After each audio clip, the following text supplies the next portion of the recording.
listening to the Christian Post Daily Podcast. Today is Thursday, August 13th. A former teacher and choir member has been arrested for threatening to bomb one of Florida's most prominent megachurches. Melissa Ann Redway was taken into custody Monday over an email sent to Coral Ridge Presbyterian Church in Fort Lauderdale, where she previously taught at the church's Westminster Academy before being laid off following a brain injury that left her unable to perform her duties. Authorities say Redway, quote, did not accept the news well and attempted to rejoin the church choir, with one witness describing her running down the aisle in a cassock during choir practice. In February, she allegedly emailed the church's executive director writing, I first need to blow up the whole entire church with me at the concert. Redway faces second-degree felony charges. Bond was set at $7,500. Voters in 6 states went to the polls Tuesday in primary contests that set the stage for this year's midterm matchups, and the results were a mixed bag for both President Donald Trump and progressive Democrats. In South Carolina, Trump's preferred candidate advanced to a Republican runoff for the U.S. Senate seat, once held by late Senator Lindsey Graham, a race in which Graham's sister, Darlene Graham Norden, also moved forward. But in Minnesota, Trump's endorsed pick in the governor's primary fell short, with MyPillow founder Mike Lindell losing his bid. Democrats saw a similar split. Their favored progressive captured the party's U.S. Senate nomination in Minnesota, while Democratic Socialist Francesca Hong came up short in Wisconsin's gubernatorial primary, leaving both parties' establishment and insurgent wings claiming partial victories. Christian music icon Michael W. Smith is sounding a warning about the state of modern worship. Ahead of the release of House of Worship, a cinematic event hitting more than 400 theaters August 23rd, the 68-year-old Grammy winner told the Christian Post, quote, I just think we have to be careful that this thing is not celebrity-driven. You watch social media, and it's just a little me-focused. Smith, who says worship leaders are supposed to kind of disappear, recalled friend Michael Olson telling him, quote, the Lord doesn't share his glory with anybody. Words that took my breath away. The film, executive produced by Smith and Darlene Check, features 25 artists including CeCe Winans, Carrie Job, and Matt Redman. Smith also says he's witnessing revival among Gen Z, comparing it to the Jesus movement that transformed his own life. Imagine receiving the most important message in the world but never fully understanding it.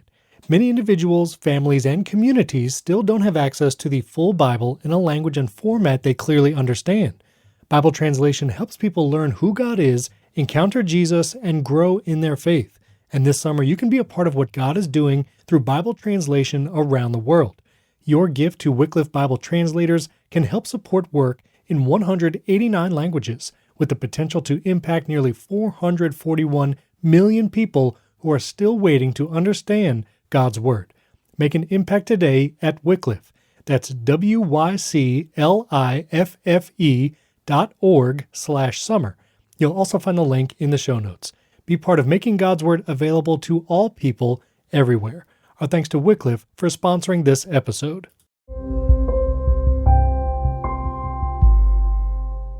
A California software engineer who fled the United States after President Donald Trump's re-election has returned home, saying conditions at a Dutch refugee center proved more frightening than what he left behind.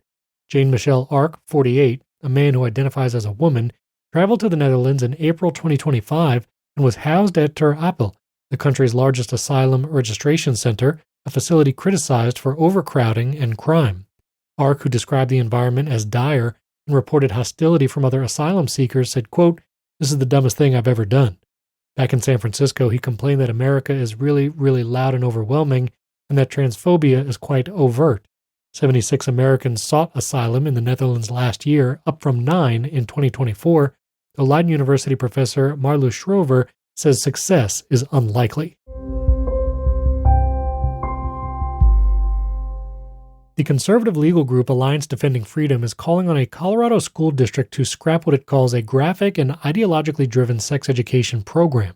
In a letter sent Tuesday to the Roaring Fork Schools Board of Education and Superintendent Anna Cole, ADF criticized the Rights, Respect, Responsibility, or 3Rs curriculum, which it says exposes children as young as 5 to illustrated naked bodies, encourages second graders to reject the gender binary, and has third graders draw a family pride flag. ADF says parents aren't given adequate notice or opt-out rights. arguing thousands of Roaring Fork parents don't even know that their children are seeing this content, and that is by design. Kate Anderson of ADF's Center for Parental Rights insists parents have a constitutional right to opt out. Cole defends the curriculum as evidence-based and really focused on safety, and opposes an opt-in policy, saying it would frame the material as something that's taboo. A new report finds anti-Christian hostility remains a persistent problem across Europe. The Observatory on Intolerance and Discrimination Against Christians in Europe says 40 anti-Christian hate crimes were recorded in July, targeting Christian places of worship, religious symbols, cemeteries, clergy, worshipers, Christian converts, and other Christian individuals, matching June's total and just shy of March's high of 41. Vandalism led 18 cases, followed by 8 arsons and 7 desecrations. Germany reported the most incidents at 15, ahead of France with 10, Italy with 5, and the UK with 3. Among the worst, a man left excrement inside St. Joanne Catholic Church in Bad Dürkheim, causing €15,000 in damage, and in Tremor, Ireland, a woman was stabbed while praying before morning mass, suffering serious but non-life-threatening injuries.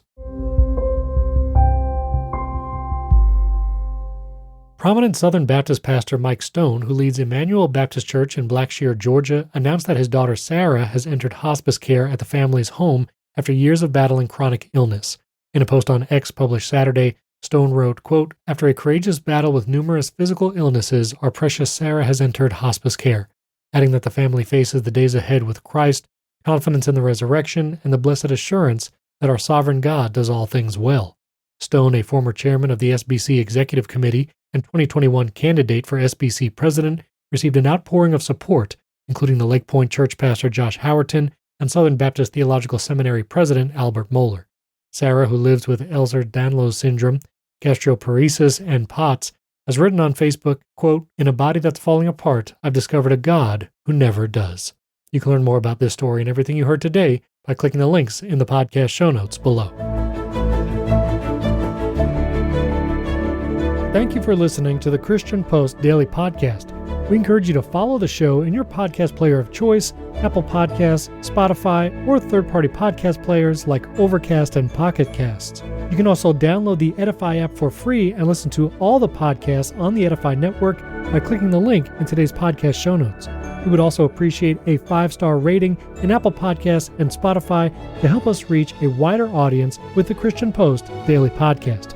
You can also subscribe to our daily newsletter and get the top headlines delivered to your inbox by clicking that link in the show notes as well. Thank you again for listening to the Christian Post Daily Podcast.